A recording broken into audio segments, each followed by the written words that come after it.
10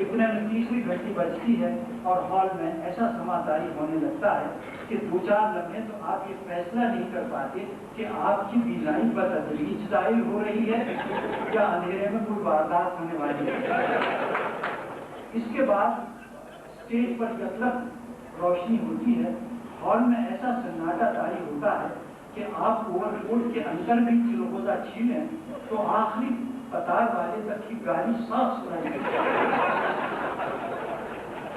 کھیل ختم ہو جاتا ہے، آپ جملہ ناظرین کے ساتھ کھڑے ہو کر اداکاری کی داد دیتے ہیں، پردہ اٹھتا اور گرتا رہتا ہے، تالیوں سے ہاتھ جھنجھنانے لگتے ہیں، مگر جی یہی چاہتا ہے کہ یہ سامنے نہیں کھڑے رہیں کہ انہوں نے تھکے ہاتھوں کا ارشاد کیا اور ایک جہان دیگر میں پہنچا دیا۔ اسی عالم میں آپ اس تاروں کی کتابچے کو نزدیک ترین ڈسٹ بن میں پھینک دیتے ہیں کہ فنکار تک پہنچنے کے لیے اب آپ کسی تاروں کو توسط کے محتاج ہیں۔ ابھی آپ نے ایک صاحب طرز اداکار کے فن کا اعجاز اور کمال بچشم و بگوش خود دیکھا اور سنا، اور اب میری صدارتی تقریر کی حیثیت اس کتابچے سے زیادہ نہیں، جس کو آپ تھینک یو۔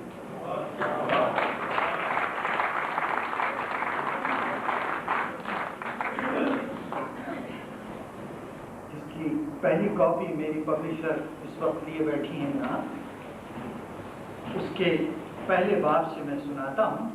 یہ ایک ایسے صاحب سے متعلق ہے، ایک بزرگ سے، کہ جو بہت مغلوب الغضب تھے، اور جب کراچی تشریف لائے انہوں نے عمارتی لکڑی کی دکان کھولنے کی کوشش کی۔ کراچی کی انہیں کوئی چیز پسند نہیں آئی اور کراچی سے بے حد بیزار تھے۔ یہ قصہ کوئی 1952-53 کا ہے، یہ ذہن میں رکھے۔ تو کراچی کے بارے میں، اس زمانے کی کراچی کے بارے میں ان کے تاثرات سنیے۔ یہ اقتباس حویلی سے ہے۔ پہلی نظر میں قبلہ نے کراچی کو اور کراچی نے ان کو مسترد کر دیا۔ اٹھتے بیٹھتے کراچی میں کیڑے ڈالتے، شکایت کا انداز کچھ ایسا ہوتا تھا، حضرت یہ مچھر ہیں یا مگر مچھر؟ کراچی کا مچھر DDT سے بھی نہیں مرتا، صرف قوالوں کی تالیوں سے مرتا ہے، یا غلطی سے کسی شاعر کو کاٹ لے تو باولا ہو کر بے اولادہ مرتا ہے۔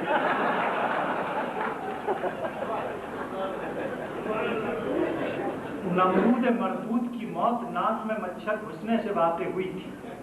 کراچی کے مچھروں کا شجرہ نسب کئی نمرودوں کے واسطے سے اسی مچھر سے جا ملتا ہے۔ اور ذرا زبان کو ملاحظہ فرمائیے، میں نے پہلی مرتبہ ایک صاحب کو پٹے والے کو پکارتے سنا تو میں سمجھا اپنے کتے کو بلا رہے ہیں۔ معلوم ہوا یہاں چپراسی کو پٹے والا کہتے ہیں۔ ہر وقت کچھ نہ کچھ پھڈا اور لفڑا ہوتا رہتا ہے۔ ٹوکو تو کہتے ہیں، اردو میں اس صورتحال کے لیے کوئی لفظ نہیں۔ بھائی میرے، اردو میں یہ صورتحال بھی تو نہیں ہے۔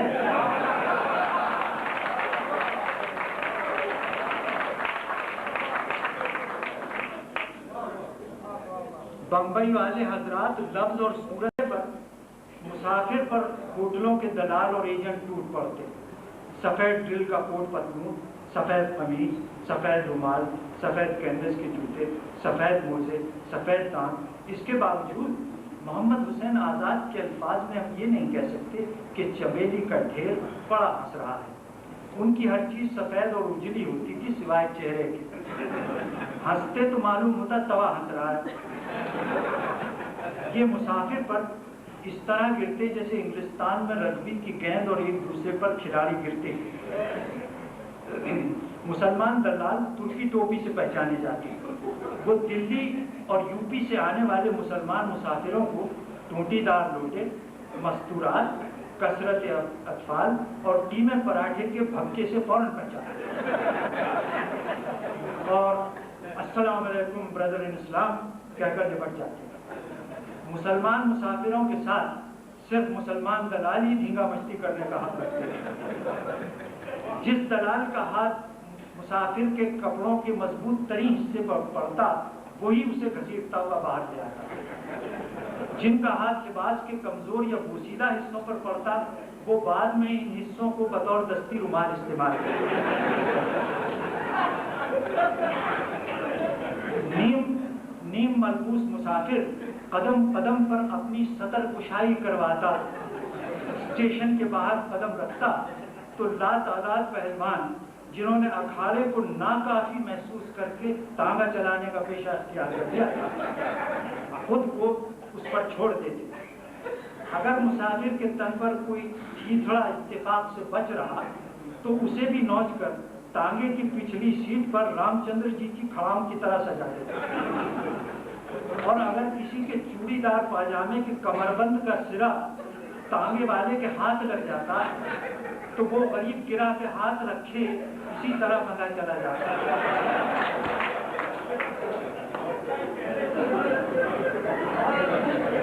کوئی مسافر کا دامن آگے سے کھینچتا، کوئی پیچھے سے زلیخائی کرتا۔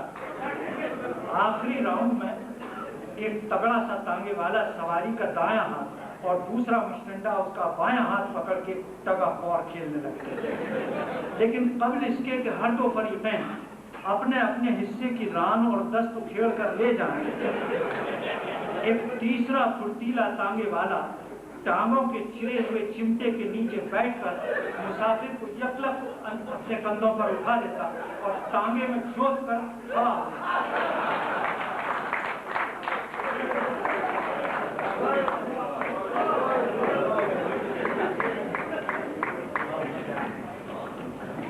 اب سنیے انہی بزرگ کا حال ہے کہ وہ تشریف لائے تو پہلے تو اپنی حویلی کا فوٹو لیے پھرتے تھے اور اس کو وزٹنگ کارڈ کی جگہ استعمال کرتے تھے کہ یہ ہم چھوڑ کے آئے۔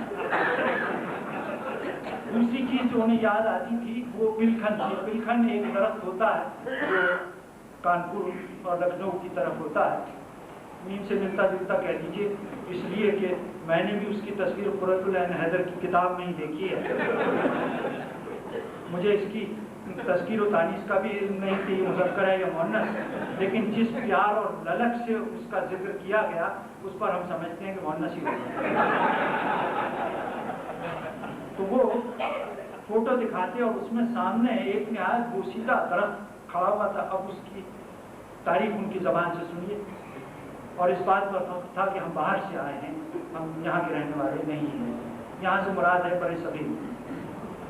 فوٹو میں حویلی کے سامنے ایک چھتنار پلکھن اداس کھڑی تھی، اس کا تخم ان کے جد اعلیٰ سمند سیاہ دانوں پہ سوار کارچوبی کام کے چوغے میں چھپا کر قحط کے زمانے میں دمشق سے لائے۔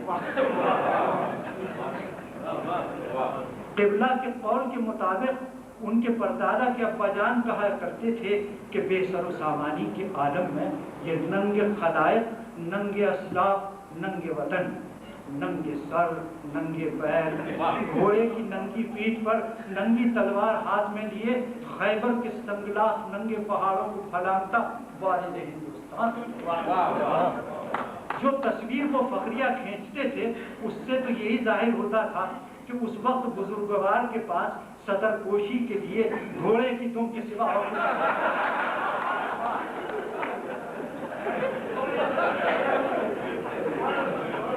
جائیداد، محل سرا، خدام، مال و متاع سب کچھ وہیں چھوڑ آئے، البتہ اساس البیت کا سب سے قیمتی حصہ یعنی اپنا شجرہ نسب اور پلکھن کا تخم ساتھ لے آئے۔ گھوڑا جو انہی کی طرح نجیب الطرفین تھا اور وطن معلوم سے بیزار تھا، تخم اور شجرے کے بوجھ سے رانوں تلے نکلا پڑتا۔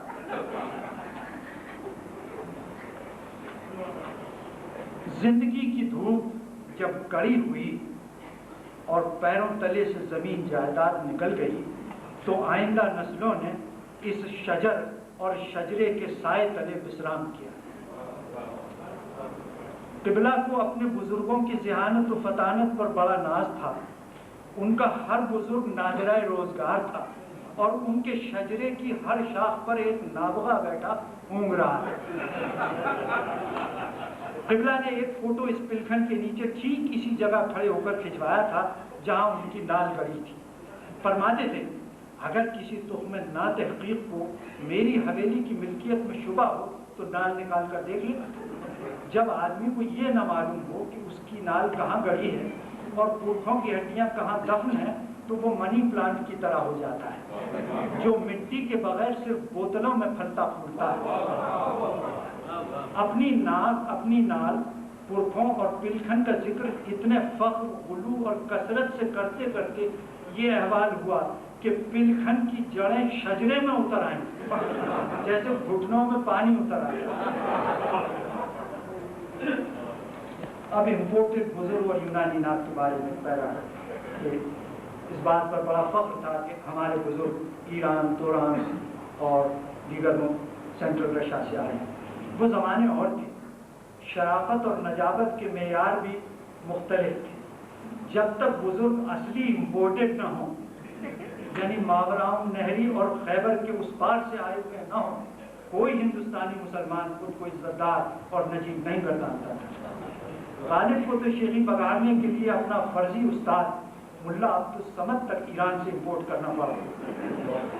قبلہ کے بزرگوں نے جب بے روزگاری اور اسرت سے تنگ آ کر وطن چھوڑا تو آنکھیں نم اور دل گزاز تھے۔ بار بار اپنا دست افسوس زانوے اسب پہ مارتے اور ایک راوی شیوا بیان کے بقول ایک دوسرے کی داڑھی پر ہاتھ پھیر کے استغفر اللہ کہتے۔ تازہ ولایت جس سے ملے اپنے حسن اخلاق سے اس کا دل جیت لیا، پہلے جان پھر جانے جان پھر جانے جانا ہو گیا۔ پھر یہی پیارے لوگ بتدریج پہلے خان پھر خان خان پھر خان خانہ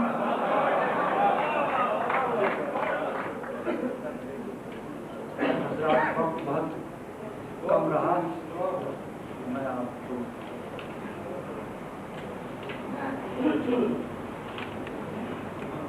باورچیوں سے متعلق تھوڑا سا حصہ میں آپ کو سنا دیتا ہوں یا ایک دوسرا مختصر حصہ سناتا ہوں۔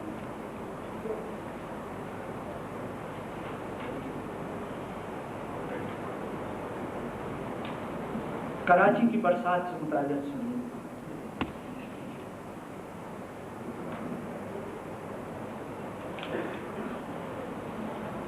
لیکن اس سال سارے ریکارڈ کراچی کی بارش پہ ٹوٹ گئے۔ بارش اور ایسی بارش ہم نے صرف مسوری میں اپنی شادی کے دن دیکھی تھی کہ پلاؤ کی دیگوں میں بیٹھ کر دلہن والے آ جا رہے تھے۔ خود ہمیں ایک کفگیر پر بٹھا کر قاضی کے سامنے پیش کیا گیا۔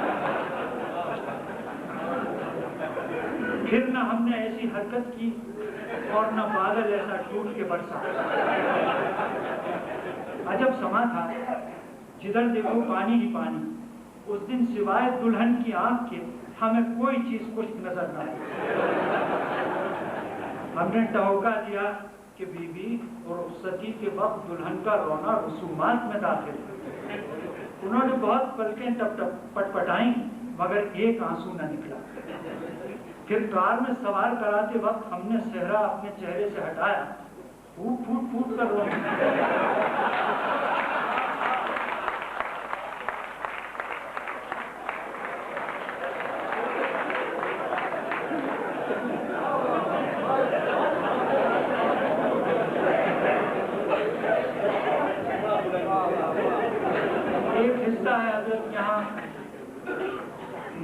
گولے کے کباب برڈس روڈ کے بہت مشہور ہیں، اس میں بڑی مرچیاں ہوتی ہیں اور اس میں دھاگے ہوتے ہیں، اس پر ہے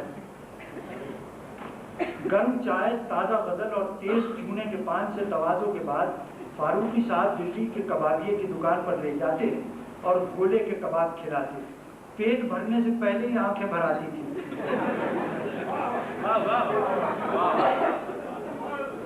پہلی دفعہ دکان پر لے گئے تو دلی کے کلچر اور قیمے کی باریکیوں پر روشنی ڈالتے ہوئے کباب کھانے کے ادب آداب اتنی تفصیل سے بتائے کہ ہم جیسے مارواڑی رانگڑ کی بھی سمجھ میں آ گیا کہ سلطنت ہاتھ سے کیسے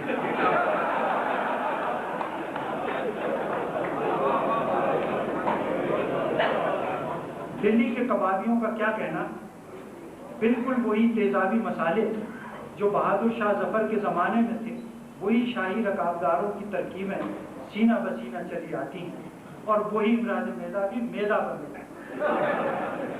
حالانکہ اب نہ وہ تگڑی راسیں ہیں نہ وہ قدردان، کچری اور پپیتے کی ایسی گلاوٹ لگاتے ہیں کہ موٹے سے موٹا گوشت پل بھر میں سرما ہو جائے. بقول شخص سے مست بجار کے یہ مسالہ لگا دیں تو وہیں کھڑا کھڑا گل کے قیمے کا ڈھیر بن جائے. یوں تو دنیا میں غیبت سے زیادہ زود ہضم کوئی چیز نہیں، لیکن یہ کباب بھی حلق سے اترتے ہی جزو بدن ہو جاتے ہیں. انہی سے یہ معلوم ہوا کہ گولے کے کباب میں ایک حصہ قیمہ، ایک حصہ مرچیں اور ایک حصہ دھاگے بنتے ہیں. سیخ سے اتار کے کڑکڑاتے گھی کا بگھار دیتے ہیں. سیخ کباب میں بگھار، یہ کس خوشی میں ہم نے پوچھا. کہنے لگے اس سے مرچوں کا دفع مرتا ہے. دفع مرنے سے مراد ہے اس کی تیزی اور جوش ظاہر ہوتا ہے. ساتھ بھرت کی سبک سی کٹوری میں گرم مسالہ رکھ کر دیتے ہیں.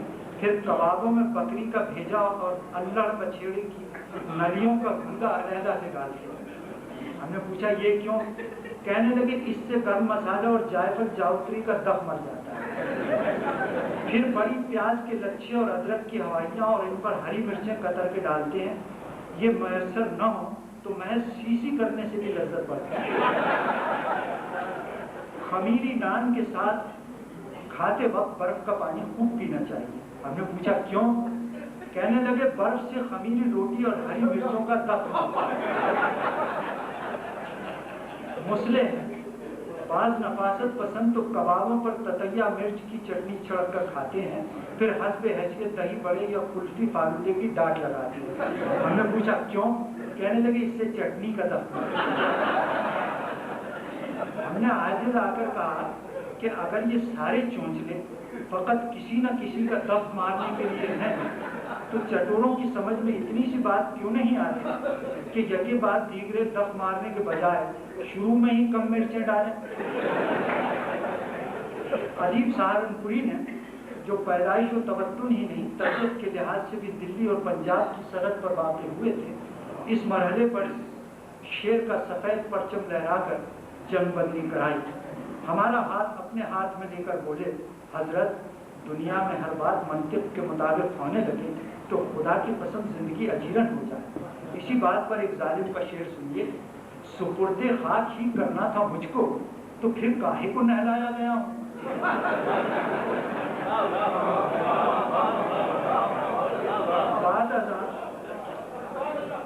بعد ازاں اسی نقطۂ راز کو پروفیسر قاضی عبدالقدوس ایم اے نے اپنے بغراتی انداز میں یوں ذہن نشین کرایا کہ جوانی دیوانی کا دفع بیوی سے مارا جائے. بیوی کا دفع اولاد سے مارتے ہیں اور اولاد کا سائنسی تعلیم سے، اور سائنسی تعلیم کا دفع اپنے ہاں روحانیات سے مارا جائے. ارے صاحب دفع کا مرنا کھیل نہیں ہے، مرتے مرتے مرنا ہے.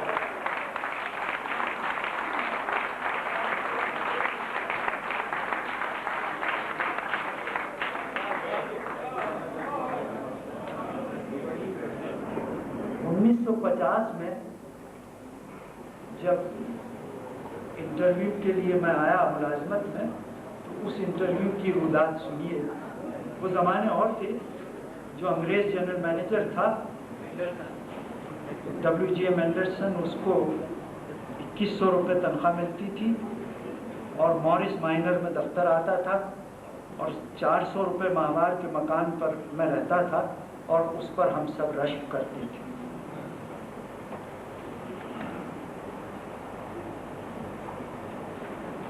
اس کا حلیہ دیکھیے. کمرے میں داخل ہونے سے پہلے ہم نے اپنی دائیں ہتھیلی کا پسینہ پہنچ کر ہاتھ مسافے کے لیے تیار کیا.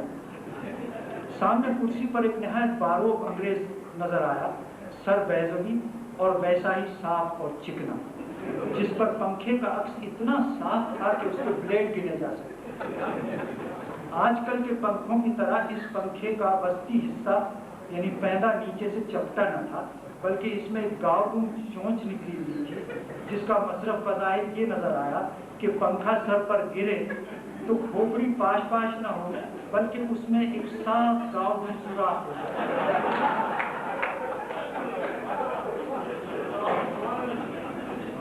کچھ چھوڑ چھوڑ کے پڑھتا ہوں اس لیے قریب ہو جائے.